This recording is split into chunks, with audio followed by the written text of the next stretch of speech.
அஸ்ஸலாமு அலைக்கும் வரஹ்மத்துல்லாஹி வபரகாத்துஹு. முன்னுக்கு வாங்க, நடிங்க இடம் வரை அனுப்பு.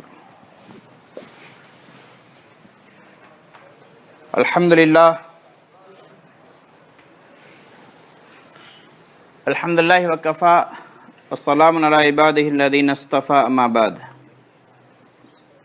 ஃபக்கத் கால அல்லாஹு தஆலா ஃபில் குர்ஆனில் கரீம் பஅத அஊது பில்லாஹி மினஷ் ஷைத்தானிர் ரஜீம் பிஸ்மில்லாஹிர் ரஹ்மானிர் ரஹீம்.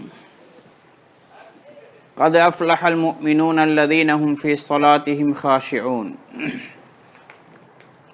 وقال النبي صلى الله عليه وسلم قرة عيني في الصلاة أو كما قال عليه الصلاة والسلام.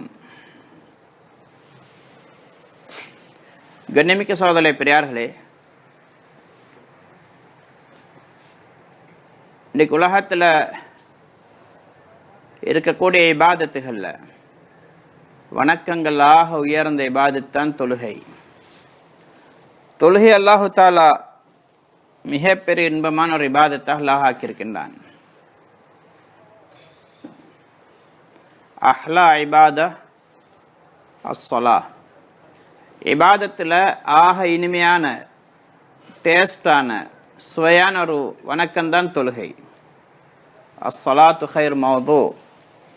நபி ஸல்லல்லாஹு அலைஹி வஸல்லம் சொன்னாங்க, கடமையாக்கப்பட்ட விஷயங்கள் ஆக சிறந்தது, ஆக உயர்ந்தது தொழுகை என்று சொன்னாங்க. தொழுகை ஆக சிறந்தது, உயர்ந்தது, இனிமையானது, அல்லாஹ்வுக்கு நெருக்கமானது, எல்லா சிறப்புகளையும் உள்ளடக்கியது. ஆனால் இன்றைக்கு எங்களுக்கு இவ்வளோ சிறப்பு மிக்க தொழுகை இனிமையாக இருக்குதான்னு கேட்டால் ஆமென்று சொல்லக்கூடியவங்க ரொம்ப குறைவு. இல்லைன்று சொல்ல முடியாமல் இருந்தாலும் மௌனமாக இருக்கிறவங்க நிறைய பேர். ஏன்னா தொழுகை இன்றைக்கு இவ்வளோ இனிமையாக இருக்கக்கூடிய தொழுகை கூட இன்றைக்கு பாரமாகிட்டது, சிரமமாகிட்டது. ஒரு 20 ரக்காத் தராவிஹ் தொழுவர் என்று சொன்னால் ரொம்ப பாரமாக தெரியுது, ரொம்ப கஷ்டமாக இருக்குது. தஹஜ்ஜுல் எழும்பி ஒரு 4 ரக்காத்தில் 8 ரக்காத் தொழுவர்னு சொன்னால் ரொம்ப சிரமமாக இருக்குது. ஒரு தொழுகை ஒரு 10 நிமிஷம் அமைதியாக தொழுதுன்னு சொன்னால் அது மனசுக்கு கஷ்டமாக தெரியுது. ருக்கு சுஜூதுகளை கொஞ்சம் நீட்டி தொழுதால் அது கஷ்டமாக தெரியுது. இது என்ன காரணம்? அதுக்கு சில காரணங்கள் இருக்குது, சில தடைகள் இருக்குது. அடுத்து சில விஷயங்களை தொழுகையில் இனிமையை உண்டாக்குறதுக்கான சில விஷயங்களை கையாள வேண்டிய தேவை இருக்குது. முதலாவது அல்லாஹ் தஆலா என்ன சொல்கிறான்? வஸ்தஈனு பிஸ்ஸப்ரி வஸ்ஸலாஹ் வ இன்னஹா லகபீரத்துன் இல்லா அலல் காஷிஈன். பொறுமையை கொண்டு தொழுகை கொண்டு உதவி தேடுங்கள். நிச்சயமாக இந்த தொழுகை இருக்கிறது, இது பாரமாக இருக்கின்றது பயபக்தியாளர்களை தவிர. பயபக்தியாளர்களுக்கு பாரமாக இருக்காது, இனிமையாக இருக்கும், அவங்களுக்கு லேசாக இருக்கும். என்ன பிரச்சனை வந்தாலும் என்ன துன்பம் வந்தாலும் அவங்க தொழுகையும் பக்கம் முன்னோக்குவாங்க. அடுத்து தொழுகிறதுல ஒரு இனிமையான் இருக்கும். எதில் மனிதனுக்கு இனிமையாக இருக்குதோ இன்பமாக இருக்குதோ அதில் மனிதன் ஈடுபடுவான்.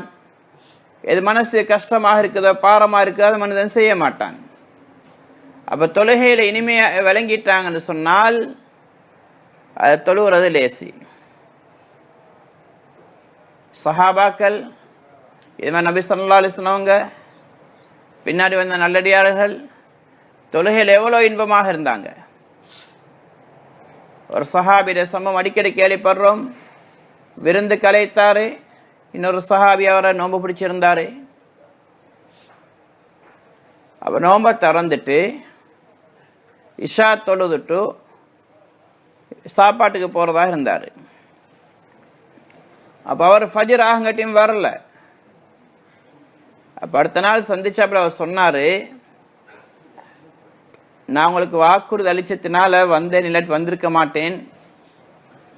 நான் ஏன் இரவு வரலன்னு சொன்னால், நான் அப்படி நோன்பை திறந்துட்டு இஷா தொழுதுட்டு அப்படியே வித்திர தொழுதுட்டு வருவோம்னு தக்பீர் கட்டினால் வித்தருடைய தொழுகையில் எனக்கு சொர்க்கத்துடைய காட்சியில் காட்டப்பட்டது.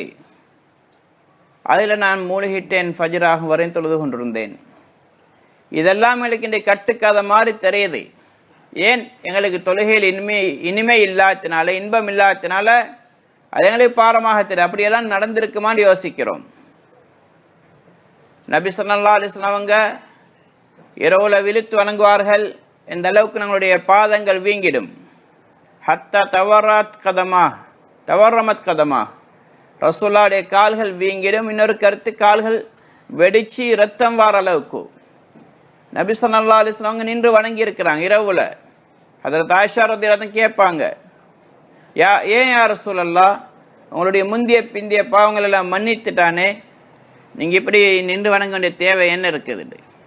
சொல்லுங்க, அஃபலா அக்கூன் அபுதன் ஷக்கூரா, என்ன நான் ஒரு அல்லாஹுக்கு நன்றியுள்ள அடியானாக இருக்கக்கூடாதா? அல்லாஹ் எனக்கு இவ்வளோ பெரிய கண்ணியங்களை நியமத்தில் தந்திருக்கிறானே என்று சொல்லுவாங்க. இரவெல்லாம் நின்று வணங்கி இருக்கிறாங்க. கால்கள் வீங்கிற அளவுன்னு சொன்னால் எவ்வளோ நின்று இருப்பாங்க? ஏன் அவங்களுக்கு தொழுகையில் இனிமை விளங்கிச்சது? ஒரு சஹாபி சொல்றாங்க, நபி ஸல்லல்லாஹு அலைஹி வஸல்லம் தொழுது கொண்டிருக்கிறாங்க, நானும் பின்னாடி வந்து தக்பீர் கட்டி கொண்டேன். ரசூல் ஸல்லல்லாஹு அலைஹி வஸல்லம் சூரா பக்ரா ஓதி கொண்டிருந்தாங்க. சூரா பக்ராவோட ஒரு ஜுஸுவை முடிச்சுட்டு ருக்கு செய்வாங்கன்னு பார்த்தேன், இல்லை, ருக்கு செய்யலை. சரி, 200 ஆயத்துக்களை ஓதிட்டு ருக்கு செய்வாங்கன்னு பார்த்தேன், அப்பவும் இல்லை. அப்படியே சூறா முடியுது, 2.5 ஜுஸு கிட்டத்தட்ட. சரி, அதோட ருக்கு செய்வாங்கன்னு பார்த்தேன், இல்லை. ஆல இம்ரானை தொடங்கினாங்க. சூரா ஆல இம்ரான் ஓதிக்கொண்டிருக்கிறாங்க.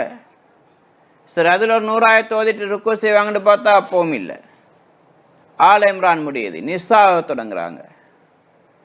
கிட்டத்தட்ட 6.5 ஜுஸு கிட்ட ஓதினாங்க. இன்றைக்கு எனக்கு 6.5 ஜுஸு உட்கார்ந்து தொடர்ந்து ஓத கஷ்டம். ஒரு ஜுஸு ஓதவே கஷ்டம். அப்போ ரசூல் ஸல்லல்லாஹு அலைஹி வஸல்லம் அவங்க நின்று கொண்டு அவ்வளோ நேரம் ஓதிக்கிறாங்கன்னு சொன்னால் என்ன காரணம்? அதனுடைய இனிமையை உணர்ந்திருந்தாங்க, அதனுடைய டேஸ்ட் அவங்களுக்கு விளங்கி இருந்துச்சு. இன்றைக்கி மணிக்கணக்கில் நின்று கொண்டு மெச் பார்க்குறாங்க, 7 ஹவர் 6 ஹவர். எத்தனையோ விஷயங்களுக்கு மணிக்கணக்கு நின்று கொண்டு வேலை செய்கிறாங்க. ஏன்? காசு கிடைக்கிது.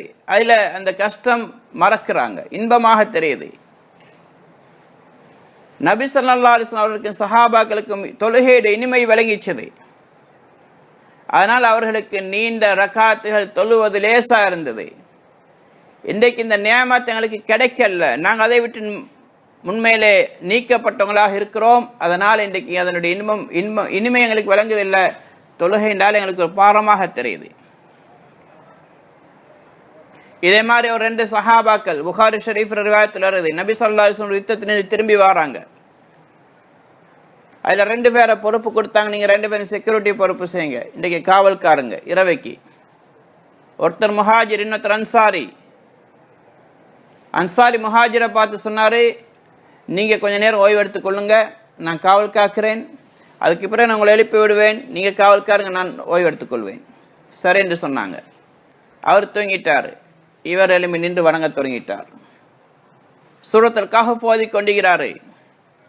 ஒரு காஃபிர் வாரான், விரோதி வந்து பார்க்குறான், ஒருத்தர் நின்று கொண்டிருக்கிறாரு, அவரை வீழ்த்தாட்டிடுவோம்னு சொல்லி அம்பெய்கிறான். அம்பு வந்து படுது, எடுத்து பிடுங்கி வீசிட்டு தொழுது கொண்டிருக்கிறாங்க. இன்னொரு அம்பெய்கிறான், அதையும் பிடுங்கி வீசிட்டு தொழுகிறாங்க.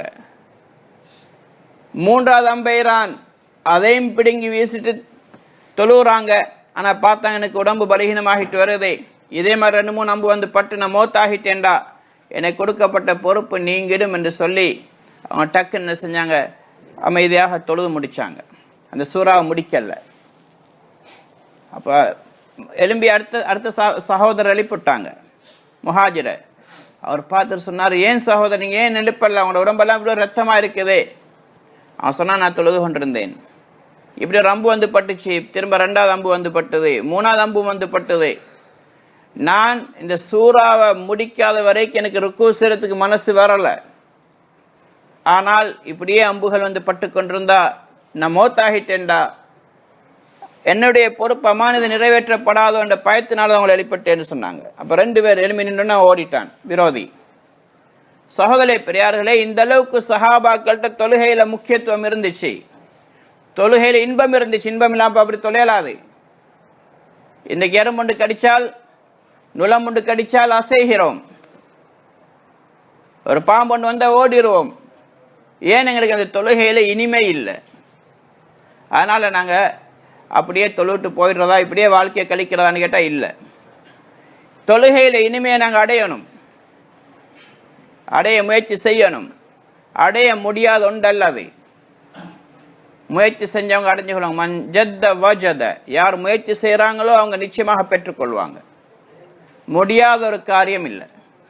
मोहतरम हज़रात, नमाज के बारे में हज़रत पाक सल्लल्लाहु अलैहि वसल्लम ने फरमाया, अस्सलातु खैरु मौज़ू, दुनिया की जितनी भी इबादतें हैं और अल्लाह ने जितनी इबादतों का फ़र्ज़ किया, इन सब से आला तरीन फ़र्ज़ नमाज हैं।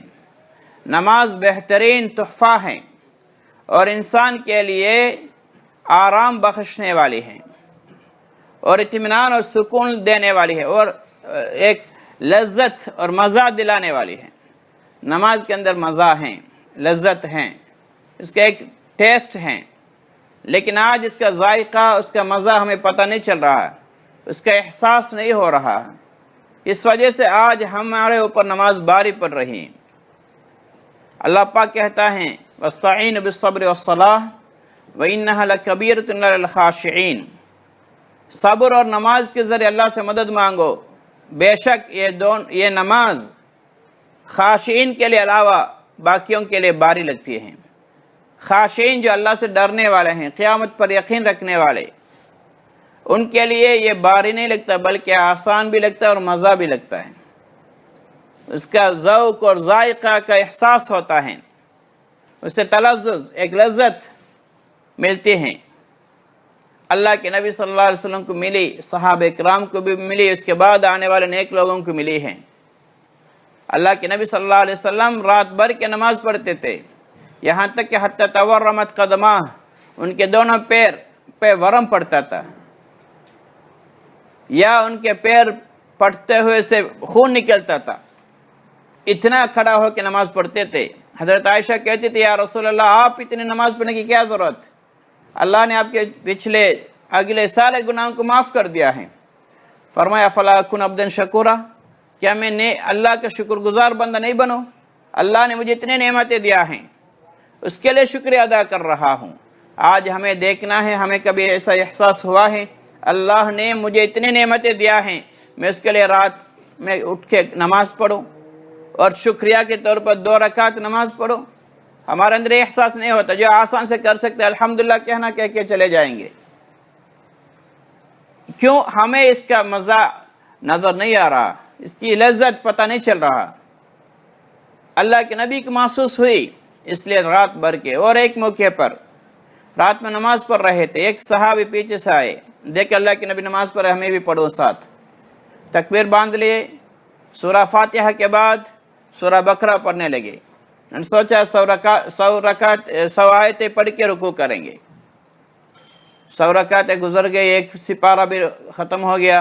ने सोचा 200 आयतें पढ़ के रुकू करेंगे। अल्लाह के नबी ने रुकू नहीं किया। यहाँ तक कि सूरा बकरा ख़त्म हो गया, ने सोचे सूरा बकरा ख़त्म करके रुकू करेंगे, नहीं किया। सूरा आल इमरान शुरू कर दिए, वो पूरा पढ़े, आराम से रुक के पढ़े। फिर उसके बाद सूरत निसा पढ़े, माइदा भी पढ़े, तकरीबन 6.5 सिपारे पढ़े हैं एक रकात के अंदर खड़े होके। आज हमें ये 6.5 सिपारे बैठ के पढ़ना भी मुश्किल है, एक साथ एक सिपारा पढ़ना मुश्किल लग रहा है। अल्लाह के नबी सल्लल्लाहु अलैहि वसल्लम आराम से रुक के 6.5 सिपारे एक रकात में पढ़ी, और रुकू भी इतनी लंबी रुकू किए। आज हमें ये सब पढ़ सकते हैं, हमें इसमें मज़ा नहीं आ रहा, इसकी लज्जत की एहसास नहीं हो रहा। आज 6-7 घंटे खड़े होकर क्रिकेट मैच देखने वाले लोग हैं, दूसरे तमाशाई देखने वाले बहुत हैं घंटों के लिहाज से।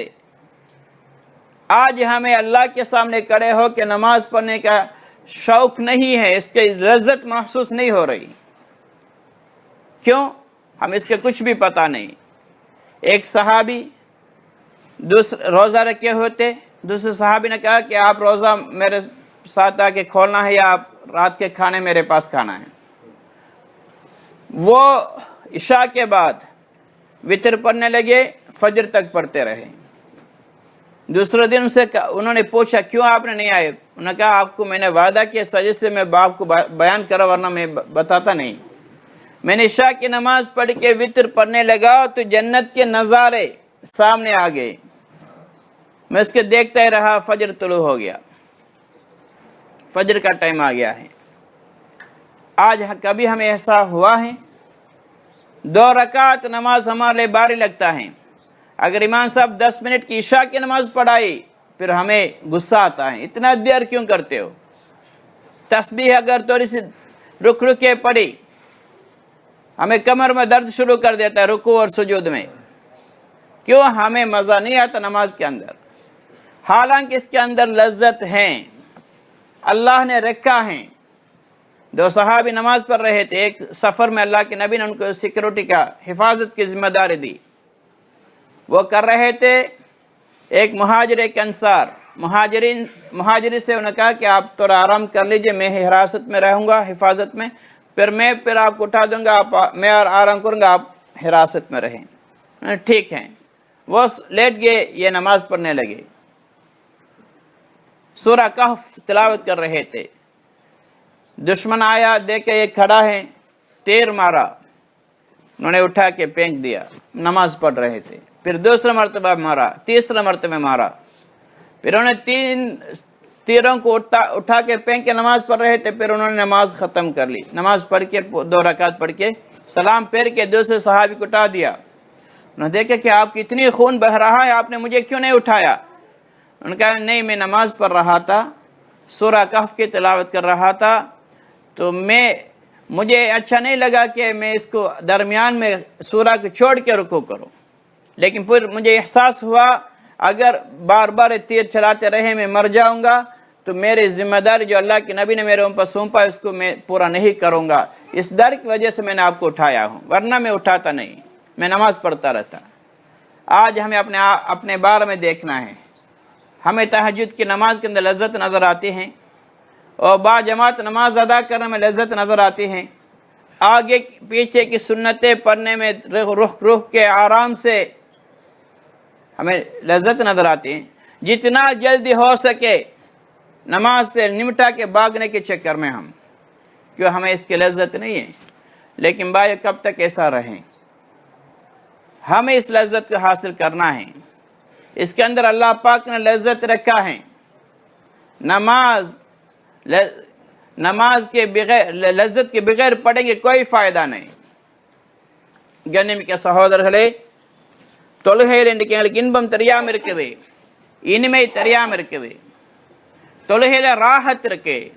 நபி ஸல்லல்லாஹு அலைஹி வஸல்லம் சொன்னாங்க, அகிம்னா யா பிலால் அகிமிஸ் ஸலாத வ அரிஹ்னா பிஸ்ஸலா. சொல்லுவாங்க, பிலால் இகாமத் சொல்லுங்க, தொழுகை மூலமாக எங்களுக்கு ராஹத் அளிங்கன்னு சொல்லுவாங்க. தொழுகை மூலமாக ராஹத், தொழுகை மூலமாக உள்ளத்துக்கு நிம்மதி, தொழுகை மூலம் உள்ளத்துக்கு சந்தோஷம் இருக்குது. இன்னைக்கு எங்களுக்கு இருக்குதா? இல்லை. அப்போ இது அடையணுமா இல்லையா? மிகப்பெரிய ஒரு சொத்து.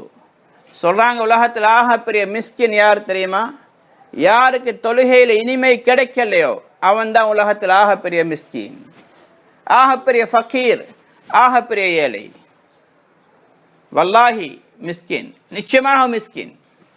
யாருக்கு தொழுகையில் இன்பம் கிடைச்சவன் தான் மிகப்பெரிய செல்வந்தன். ஏன்? தொழுகையிலே அல்லாஹ்வுடைய மிகப்பெரிய நெருக்கம் கிடைக்குது, அல்லாஹ்வுடைய அருள் அவனை நெருங்கி வருது, அல்லாஹ்வுடைய நண்பனாகிறான். ஏன்? தொழுகையில தான் அல்லாஹ்வுடைய நெருக்கம் மிக அதிகமாக கிடைக்க, சுஜூதில் இருக்கும் பொழுது. அந்த இன்பம் ஒரு மனிதனுக்கு கிடைக்கலன்னு சொன்னால் மிகப்பெரிய நஷ்டம் சகோதரர்களே. இன்னைக்கு ஷைத்தான் என்ன செய்கிறான்? ஆகப்பெரிய வழிப்பறி கொள்ளைக்காரன் தான் ஷைத்தான். மனுஷனை இறைவன் வரையும் போய் சேராம வழிப்பறி கொள்ளை நடத்துறவன் நடுவில் இருப்பான். எப்பெல்லாம் அல்லாஹ் நோக்கி மனிதன் முஸ்லீம் போகிறானோ போகூடாம தடுப்பான். அவனுடைய முழு முயற்சியும் அவனுடைய பல திட்டங்களுக்காண்டி தான் இருக்கும். இப்போ அவன் வந்து எங்கள் மனசில் போடுவான், இல்லை இது கஷ்டமான காரியம், நான் எத்தனை தடவை ட்ரை பண்ணிக்கிறேன், முயற்சி செஞ்சு பார்த்தேன், இது ஒரு 2 தடவை தொழலாம், அதுக்கு போகிற தொடர்ந்து தொழுவர் என்பது சாத்தியம் இல்லை, முடியாத ஒரு காரியம் என்று முடிவெடுத்துறது. அப்படி அல்ல சகோதரர்களே, நிச்சயமாக என்னால் முடியும், நான் செஞ்சுதான் ஆகணும் என்று மனசில் எடுத்தோண்டா அல்லாஹ் தஆலா வழியை திறப்பான். மஞ்சத்த வஜத, யார் முயற்சி செய்கிறாரோ அவர் பெற்றுக்கொள்வார். இது ஒரு முடியாத காரியம் அல்ல. தொழுகையில் இன்பத்தை அடையிறதுக்கு நிறைய லேசான வழிகள் எல்லாம் வச்சிக்கிறான். ஆனால் அதை அடையண்ட ஆசை இருக்கணும், அந்த வழியில் போகணும், முயற்சியை செய்யணும், அப்போ அடையலாம். அடையிறதுக்கு ஆசையும் இல்லை, முயற்சியும் செய்யலாட்டி எவ்வளோ ஒரு லேசான காரியமாக இருந்தாலும் மனிதன் அதை அடைய மாட்டான். அதனால் மனசில் கொண்டு வரணும், என்னால் முடியும், நான் தொழுகையில் ஹுஷு உள்ளவனாக ஆகுவேன், தொழுகையில் இன்பத்தை பெறுவேன் என்ற உறுதியான ஆசை வந்துச்சுண்டா முயற்சி செய்கிற லேசி அடைஞ்சு கொள்ள முடியும். அடுத்த வெற்றியும் அவர்களுக்கு தான். கத் அஃப்லஹல் முஃமினூன் அல்லதீனஹும் ஃபீ ஸலாத்திஹிம் காஷிஊன். மூமின்கள் வெற்றி பெற்றுட்டாங்க. யார் மூமின்கள்? எந்த மூமின்கள்? யார் தொழுகையில் ஹுஷு உள்ளவங்களாக, இறையச்சம் உள்ளவங்களாக, அல்லாஹ்வுடைய முஹப்பத்தோட அச்சத்தோட தொழுகிறாங்க, அவங்க தான் வெற்றி அடைகிறாங்க. வெறும் தொழுகையாளிகள் அல்லாஹ் தஆலா நிறுத்தி கொள்ளல, தொழுகையில் இறையச்சம் இருக்கணும். மாறாக அல்லாஹ் சொல்லாம் ஃபவைலுல் லில் முஸல்லீன், தொழுகையாளிகளுக்கு நாசம்தான், கேடுதான், அவங்களுக்கு நரகத்தில் வைல் என்ற ஒரு பெரிய பள்ளத்தாக்கே இருக்கு. யாரு? அல்லதீனஹும் அன் ஸலாத்திஹிம் சாஹூன், அவங்க தொழுகையை மறந்திருக்கிறாங்க, தொழுகையில பொடுபோக்கா இருக்கிறாங்க. அப்படியான மக்களுக்கு நாசம் அல்லாஹ் தஆலா சொல்கிறான். தொழுகையை பற்றி கணக்கில்லை, தொழுகையில முக்கியத்துவம் இல்லை, தொழுகையில இன்பம் இல்லை, அவங்களுக்கு நாசம் அல்லாஹ் சொல்றான். எனவே சகோதரர்களே, பெரியார்களே, நாங்கள் மிஸ்கினாக மௌத்தாயிடக்கூடாது. அப்படின்னா தொழுகையில் இன்பம் இல்லாதவங்களாக மௌத்தாயிடக்கூடாது. தொழுகையில் எல்லாம் இன்பத்தை வச்சுக்கிறான், அந்த இன்பத்தை அடையணும். குர்ரத் ஐனி ஃபி ஸலா, என்னுடைய கண்ணுடைய குளிர்ச்சி தொழுகையில் இருக்கின்ற ரசூலா சொல்றாங்க. எங்களுக்கு கண் குளிர்ச்சி தெரியுதா? தொழுகையில் இன்பம் தெரியுதா? அப்போ இன்றைக்கு நாங்கள் ஆன்மீக பார்வை இழந்துட்டோம் சகோதரர்களே. எதில் எங்களுக்கு இன்பம் இருக்கோ, குளிர்ச்சி இருக்காது எங்களுக்கு தெரியுதில்லை. எதில் தெரியுதோ அதில் உண்மையிலே கண் குளிர்ச்சியே கிடையாது. ரசூல் ஸல்லல்லாஹு அலைஹி வஸல்லம் சொன்னாங்க, தொழுகையில கண் குளிர்ச்சி, எனக்கு மனசுக்கு நிம்மதி இருக்குது, அரேஹ்னா யா பிலால், தொழுகையை கொண்டு இன்பம் அடைங்கன்னு சொல்றாங்க. எங்களுக்கு இன்பம் கிடைக்குதான்னு பார்க்கணும் சகோதரர்களே. கிடைக்குது இல்லையா, அதை அடைய முயற்சி செய்யணும். अल्लाह के नबी सल्लल्लाहु अलैहि वसल्लम फरमाया, ये बिलाल इकामत पढ़ो, तकबीर पढ़ो और वारिहना बिस्सला, नमाज के ज़रिए हमें राहत दिलाओ। नमाज के अंदर राहत है, नमाज के अंदर लज्जत है, खुशी है, बरकत है, अल्लाह के कुर्ब हासिल होता है। आज हमें इसके कुर्ब हासिल नहीं हो रहा, आज हमें इसके अंदर लज्जत नज़र नहीं आ रहा, तो कहते कि सबसे बड़ा दुनिया के अंदर फ़कीर और मिस्किन वो हैं जिसको नमाज की लज्जत नहीं मिली हो। ये सबसे बड़ा मिस्किन है, फ़कीर हैं। क्यों? अल्लाह के कुर्ब उसको हासिल नहीं हुआ। अगर कुर्ब हासिल होते तो नमाज के अंदर लज्जत पैदा होती, नमाज के ज़रिए उसको राहत मिलती। इसलिए बड़ा फ़कीर वो हैं। सबसे बड़ा मालदार दौलतमंद शख्स वो हैं जिसको नमाज के अंदर खुशू और नमाज के अंदर लज्जत मिली हो।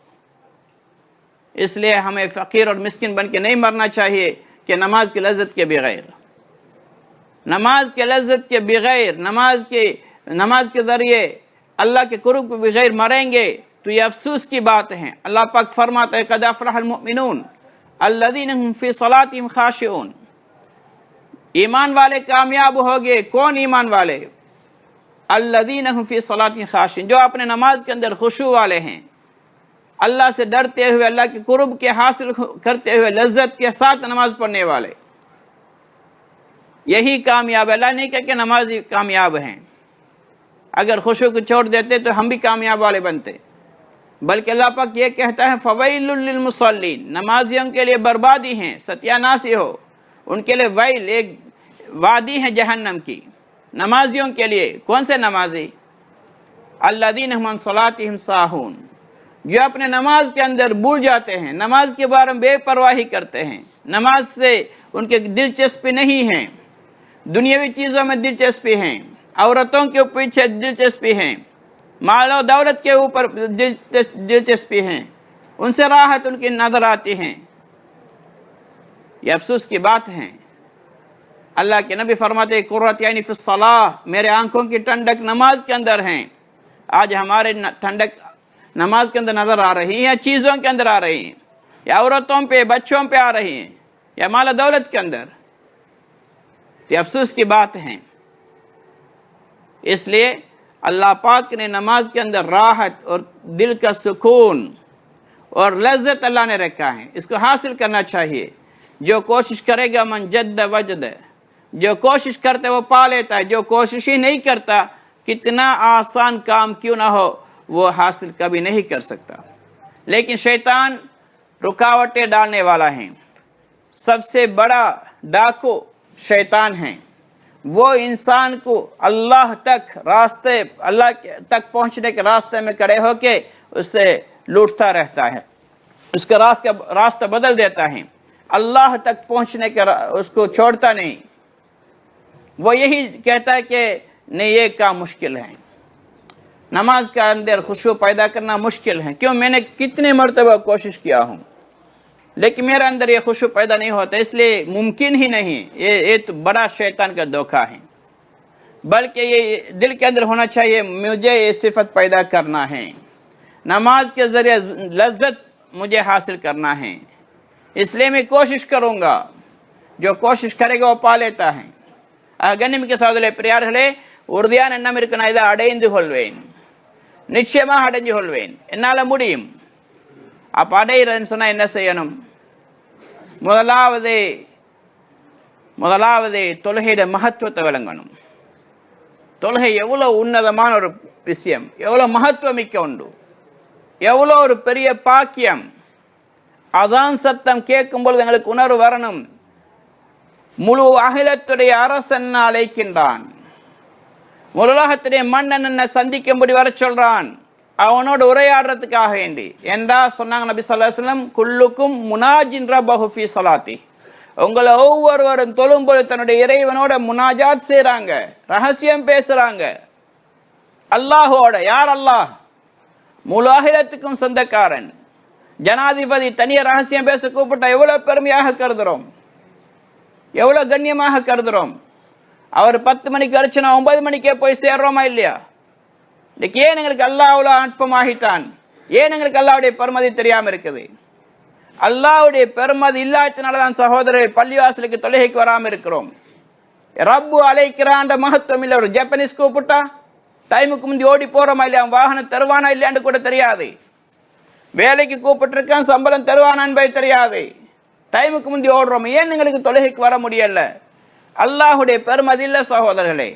அல்லாஹ் யாருன்னு நாங்கள் இன்னும் விளங்கல்ல.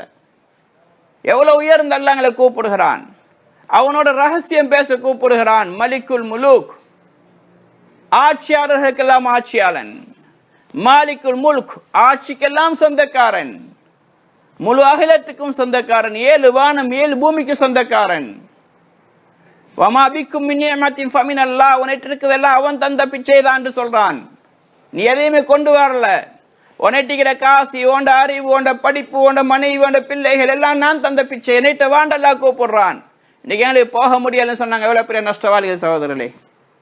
முதலா தொழுகைண்ட என்னன்னு விளங்கணும்.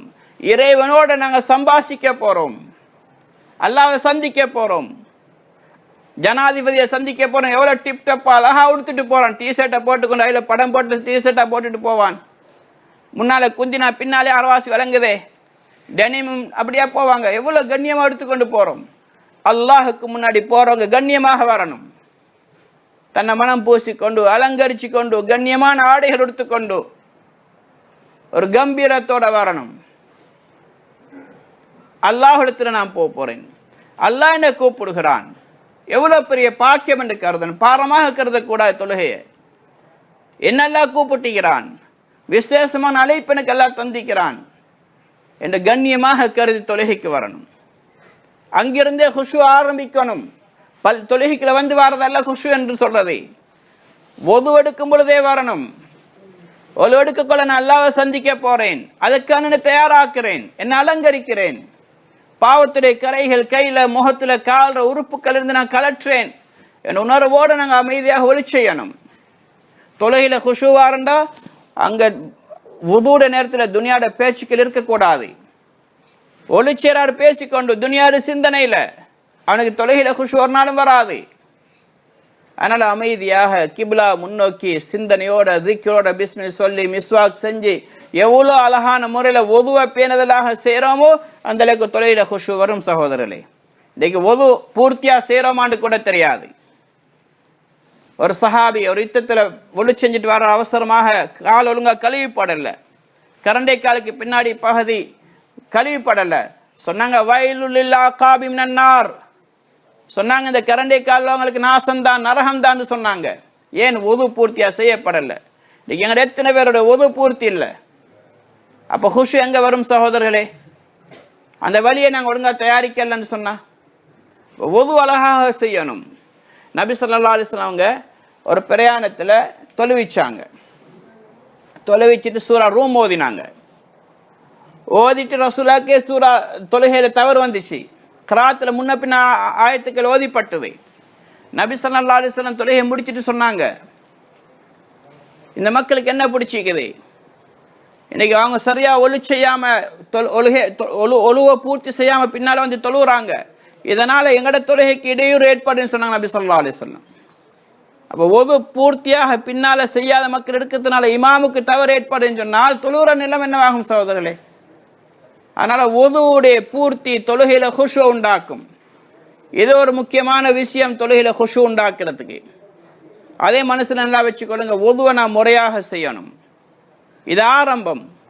வுதுவில் துனியாட பேச்சுக்கள் பேசக்கூடாது. அல்லாவுடைய சிந்தனையோட மிஸ்வாக் செஞ்சு கிப்லா முன்னோக்கி அழகான முறையில் அமைதியாக ஒவ்வொரு உறுப்புகளையும் பூர்த்தியாக கழுவோம் என்று சொன்னால் இது ஒரு காரணம் தொழுகையில் खुशू उண்டாக்குறதுக்கு. इसलिए हजरात नमाज के अंदर लज्जत को पैदा करनी है तो उसके लिए कोशिश करना पड़ेगा. मेहनत नहीं करेंगे, कोशिश नहीं करेंगे तो कभी भी हासिल नहीं हो सकती. लेकिन ये मुश्किल काम और मुहाल नहीं है, आसान है. नमाज के अंदर आंखों की ठंडक हैं, नमाज के अंदर राहत हैं, लज्जत हैं. इसको हासिल करने के लिए हमें कोशिश करना है. हम अपने आप को तैयार करना है. पहले ये सोचना है मुझे कौन बुला रहा है, नमाज की अहमियत क्या है.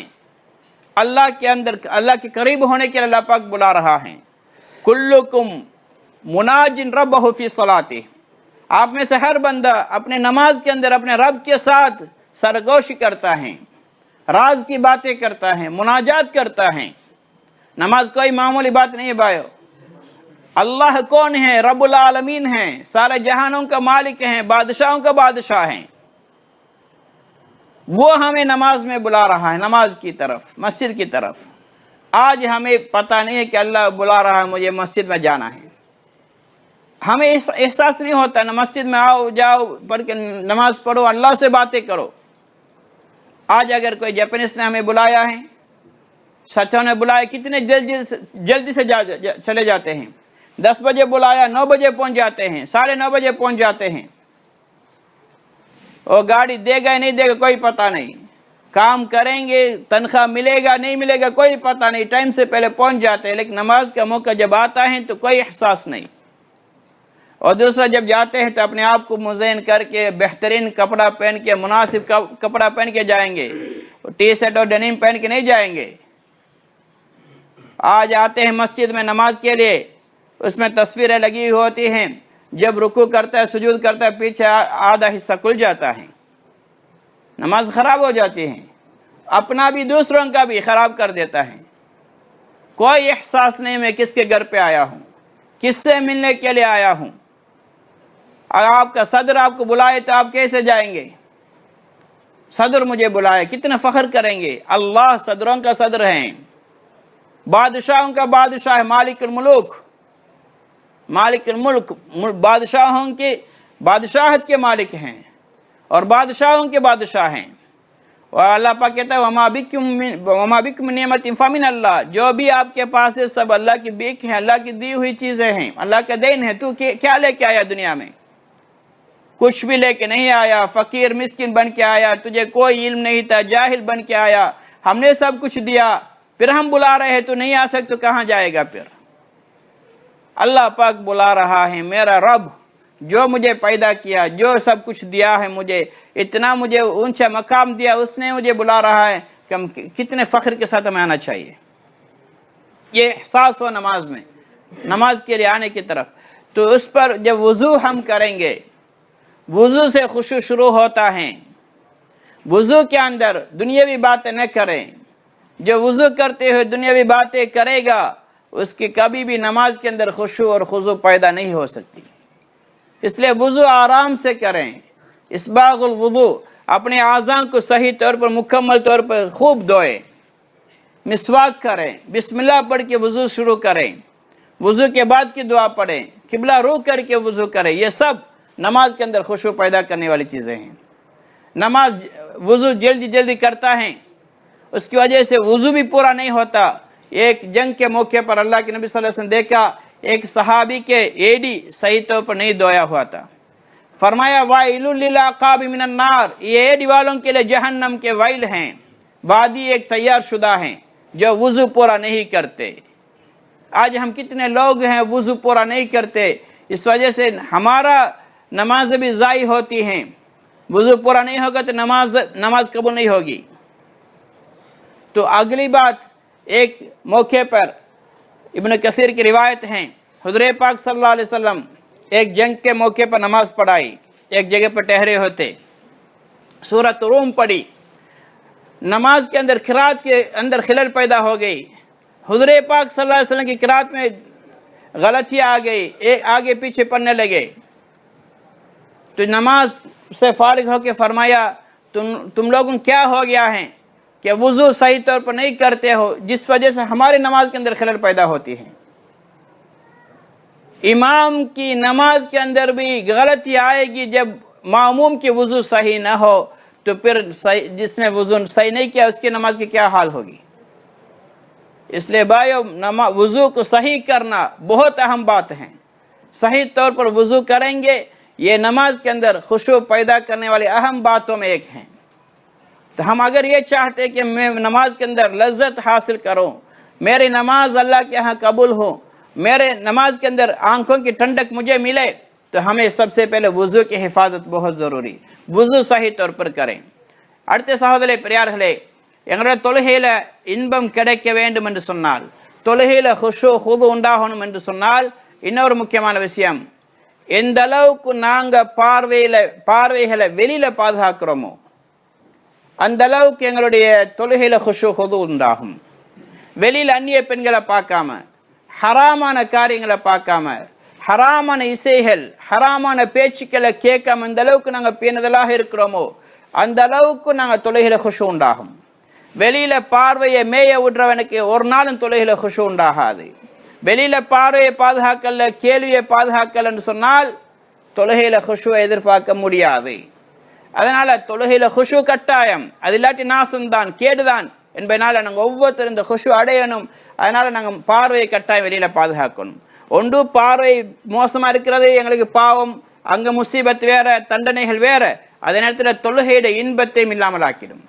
தொழுகையில் இனிமை வராது, தொழுகையில் இன்பம் ஒன்று வராது, தொழுகையில் கண்குறிச்சி வராது. ஏன் கண்குறிச்சி? வெளியே அந்நிய பெண்கள் மீது, ஹராமான பார்வைகள் மீது, இசையின் மீது, இவனுக்கு எப்படி தொழுகையில் இன்பம் வரும்? அதனால் வெளியில் ஹராமான பார்வையில் பாதுகாக்கணும். அது வெளியில் பெண்களை பார்க்குறது தான், இன்டர்நெட்டில் பெண்களை பார்க்குறது தான், ஃபோட்டோவில் பார்க்குறது தான், வீடியோவில் பார்க்குறது தான், எல்லா இடத்துலையும் தான். கெட்ட பார்வைகளை நாங்கள் பாதுகாத்து கொள்ள வேண்டும். இதனால் தொழுகையில் ஹுஷூ உண்டாகும். இதுவும் ஒரு முக்கியமான சுருக்கமாக ஞாபகப்படுத்துகிறேன். அடுத்த இன்னொரு காரணம், அமைதியாக வரணும். தொழுகைக்கு ஓடிக்கொண்டு பிச்சு பிடுங்கி கொண்டு வாரதல்ல, அவசரப்படுறதல்ல, அமைதியாக தொழணும், அமைதியாக வரணும். இதுவும் தொழுகையில் ஹுஷூ உண்டாக்கக்கூடிய காரியம். நபி ஸல்லல்லாஹு அலைஹி வஸல்லம் சொன்னாங்க, நீங்கள் தொழுகைக்கு வரண்டா அவசரமாக வராதிங்க, அமைதியாக வாங்கன்னு சொன்னாங்க. அவர் தொழுகைக்கு வாரது அமைதி என்ன? தொழுகிறது எவ்வளோ ஃபாஸ்ட்டாக தொழணும்? ஃபாஸ்ட்டாக தொழுகிறாங்க, இன்பம் ஒன்று வருமா? வராது. அமைதியாக தொழணும், அமைதியாக வார மாதிரி அமைதியாக தொழணும். எந்த அளவுக்கு அமைதியாக தொழுகிறோமோ அந்த அளவுக்கு தான் தொழுகையில் ஹுஷூ உண்டாகும். அமைதியாக தொழணும். வேகமாக ஃபாஸ்ட்டாக தொழுகிற இன்பமே வராது. பிரியாணி நல்ல டேஸ்ட்டாக சமைச்சிக்குது, தடதடன்னு சாப்பிட்டீங்க, ஒரு டேஸ்ட் ஒன்று விளங்குமா? பசி போகும், அவ்வளோதான். ஆனால் பிரியாணியோட டேஸ்ட்டே விளங்காது. அப்போ தொழுகையில் ருசி எங்கே வரும் சகோதரர்களை? அவசர அவசரமாக தொழுதால் ஒரு நாளும் வராது, ஒரு நாளும் வராது. அமைதியாக ஒவ்வொரு ஆயத்தை நிறுத்தி நிறுத்தி ஓதணும். நாங்கள் தொழுகையில் ஓதக்கூடிய ஒவ்வொன்றை நினைக்கணும், நான் என்னுடைய ரப்போடு நான் பேசிக்கொண்டிருக்கிறேன். இன்ஷா அல்லாஹ் இது அடுத்த விஷயத்தை ஞாபகப்படுத்தப்படும். அப்போ நாங்கள் அமைதியாக ஒவ்வொரு உறுப்புகளையும், ஒவ்வொரு ருக்கு, ஒவ்வொரு சுஜூத், ஒவ்வொன்றும் ஒரு அசைவுக்கு பிறகு அப்படியே அமைதி அடைஞ்சிடணும். அமைதியா சுப்ஹான சுப்ஹான சுப்ஹான அல்ல, சுப்ஹான ரப்பியல் அஸீம், சுப்ஹான ரப்பியல் ஆலா, தெளிவாக அமைதியா ஓதுங்க. என்னுடைய ரப்புக்கு நான் ஓதி காட்டுகிறேன் ஓதுங்க. வேற யாருக்கு மேல நாங்கள் ஓதுறது? அல்ஹம்துலில்லாஹி ரப்பில் ஆலமீன் சொல்றாங்க. இமாம் எப்படி சத்தமா ஓதக்கூடிய தொழுகையில அமைதியா ஓதுறாரோ இதே மாதிரி அமைதியாக தொழக்கூடிய தொழுகையிலையும் அமைதியாக தான் ஓதணும். இப்ப யாரும் கேட்குறாங்க இல்ல தடபடன் ஓதுறல்ல, எந்த அல்லாஹ்க்கு நீ சத்தம் போட்டு ஓதி காட்டினாயோ அதே அல்லாஹ்க்கு தான் இப்ப மெதுவா ஓதி காட்டுகிறாய். இப்போ அதே கிராத் அதே அழகாக ஓதும். எப்படி இமாம் ஓதணும் அதே மாதிரி ஒவ்வொரு மாமுங்களும் ஓதணும், அமைதியா ஓதணும். ஏன்? அல்லாஹ்க்கு நான் ஓதுறேன், முனாஜின் ரப்பஹு, ரப்போடு நான் உரையாடுகிறேன், வேற யாரோடு பேசுறோம் சகோதரர்களே? ஜனாதிபதிட்டு போய் வளவரன்னு நாங்கள் வடவரன்னு பேசிட்டு வருவோமா? எவ்வளோ அமைதியா தெளிவா வார்த்தைகளை பிரயோகப்படுத்தி ஒழுங்கா பேச பார்ப்போம். அல்லாஹை விட பெரிய ஜனாதிபதி யார் சகோதரர்களே? அல்லாஹ் விட பெரியவன் யார் இருக்கிறான்? சச்சோட்ட போய் எவ்வளோ அழகான பொலைட்டான வார்த்தைகள் எல்லாம் ஒவ்வொன்றையும் போட்டு போட்டு பேசுகிறோம். ஏன்? அவன் உள்ளத்தை கவர்றதுக்கு. உள்ளம் கவரப்பட வேண்டிய அல்லாஹ் தான் சகோதரர்களே. அல்லாஹ் எங்களின் பக்கம் ஆகிட்ட மன் கான் அலில்லாஹி கான் அல்லாஹு லஹு, யார் அல்லாஹுக்காண்டி ஆகிறாரோ அல்லாஹ் இவருக்காண்டி ஆகிடுவான். அல்லாஹ் ஆகிட்ட எல்லாம் கிடைச்ச மாதிரி. இம் வஜத்தனி வஜத்த குல்ல ஷை, இன் ஃபுத்தனி ஃபுத்த குல்ல ஷை. அல்லாஹ் சொன்னானே, ஆதமுடைய மகனே நீ என்னை அடைய முயற்சி செய், என்னை நீ அடைஞ்சு கொண்டால் உனக்கு எல்லாம் கிடைச்சிட்டது. நீ உனக்கு நான் கிடைக்கலாட்டி, நீ என்ன அடையாட்டி உனக்கு எதுவுமே கிடைக்கல, நீ எதையுமே அடையலை. முழு உலகத்தில் ஆட்சி உனக்கு கிடைச்சாலும் சரி, அழகான மனைவி, பிள்ளைகள், வீசா, நாடு எது கிடைச்சாலும் எல்லாம் வேஸ்ட். ஏன்னா உனக்கு கிடைக்கல. எனவே அல்லாஹ் அடையணும் சகோதரர்களே. அதனால் அல்லாஹ் அடையிறதுக்கு அல்லாஹ்வை நெருங்கணும். நாங்கள் அமைதியா அழகாக அவனுக்கு ஓதி காட்டணும், தெளிவாக ஓதணும், அமைதியாக ஓதணும், ஒவ்வொரு உறுப்புக்கள் அமைதியாக வைக்கணும். இது ஹுஷு அடையிறதுக்கு இன்னொரு காரணம். இன்ஷா அல்லாஹ் அடுத்த வாரங்களில் மற்ற விஷயங்கள் ஞாபகப்படுத்தப்படும். அல்லாஹ் எனக்கு உங்களுக்கும் தொழுகையில் खुशू अடைந்து अल्लाह नरकत अடையக்கூடிய पाकित नसीबाकवाना है। इसलिए हजरात अगली बात मुख्तसर अर्ज करता हूँ, नमाज के अंदर खुशू पैदा करने के लिए बाहर की जिंदगी के अंदर अपनी निगाहों की हिफाजत करना बहुत ज़रूरी। जो बाहर की निगाह की हिफाजत नहीं करता, अपने कानों की म्यूजिक से, हराम कारियों से नहीं रोक सकता, ये कभी भी नमाज के अंदर खुशू और नमाज की लज्जत कभी हासिल नहीं कर सकता। जो बाहर नामहरम औरतों से, गलत कामों से अपने आप को बचाएगा, उसी का अल्लाह पाक नमाज की लज्जत से नवाजेंगे। इसलिए निगाहों की हिफाजत बहुत ज़रूरी। वो जानदार औरत को भी देखे या मुर्दार को, तस्वीर को भी देखे, सब बराबर हैं। वीडियो देखे, इंटरनेट में देखे, कहीं भी देखे, मोबाइल में देखे, जहाँ पर भी हो, ना महरम है तो हराम है, उससे निगाह की हिफाजत करना बहुत ज़रूरी। इसके ज़रिए ही नमाज के अंदर खुशू और खुजू पैदा होगी। वरना कभी भी जितना भी कोशिश करेगा निगाहों की हिफाजत के बगैर नमाज के अंदर खुशू और खुजू पैदा नहीं होगी। इसलिए ये भी अहम बात है, हम सब ये हासिल करना चाहते हैं, इसलिए इसकी भी पाबंदी करें। और तीसरी बात, नमाज के अंदर जल्दी न करें, आराम से नमाज पढ़ें। नमाज के लिए आते हुए अल्लाह के नबी ने फरमाया, जल्दी से मत आओ, आराम से आओ, आराम से आओ। जब नमाज के लिए आना ही आराम से है तो नमाज जल्दी कैसे पढ़ सकते हैं? नमाज भी आराम से पढ़ना है। हर आयत अल्लाह के नबी सल्लल्लाहु अलैहि वसल्लम रुक रुक के पढ़ते थे, हर तस्बीहात आराम से पढ़ते थे। सुबहान रब्बियल आला, सुबहान रब्बियल आला, सुबहान रब्बियल आला। आज हम सुबहान अल्लाह कह के चले जाते हैं, जैसे गया वैसे वापस आया, रुका भी नहीं, तो नमाज कैसे अदा होगी? कैसे वो नमाज अल्लाह के यहाँ कबूल हो सकती है? आराम से नमाज पढ़े, एक एक आयत पर रुक के पढ़े। इंशाअल्लाह इसके बारे में अगले मरतबे याद किया जाएगा। तो इसलिए नमाज आराम से पढ़ना बहुत ज़रूरी है। इससे खुशू और खुजू पैदा होगा। एक एक रुकन का आराम से करें, आराम से हर तस्बीह, हर आयत के पढ़ते हुए ये सोचे मैं अपने रब से बात कर रहा हूँ। कुल्लुकुम मुनाजिन रब्बहु फी सलाती, हर बंदा अपने रब से बातें कर रहा है, इसलिए उसको सुनाए, اور اس کے سنانے کی نیت جذبہ دل کے اندر ہو. میں اللہ سے بات کر رہا ہوں. میں کسی بادشاہ سے، صدر سے بات کریں گے تو کیسے ہم کتنے اچھے انداز میں بات کریں گے، ادب سے بات کریں گے.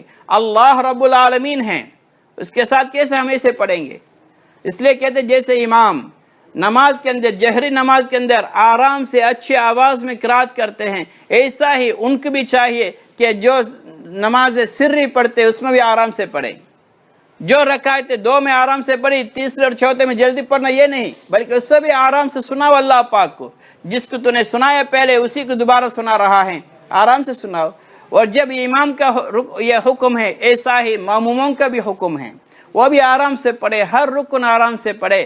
اور انشاءاللہ اس سلسلے میں اگلے موقع پر یاد دلائے گا انشاءاللہ. اللہ پاک مجھے بھی آپ کو بھی ان باتوں کے سمجھ کے نماز کے اندر خشوع اور خضوع پیدا کرنے کی توفیق عطا فرمائے اور نماز کے اندر لذت حاصل کرنے کی توفیق عطا فرمائے. وآخر دعوانا الحمدللہ رب العالمین.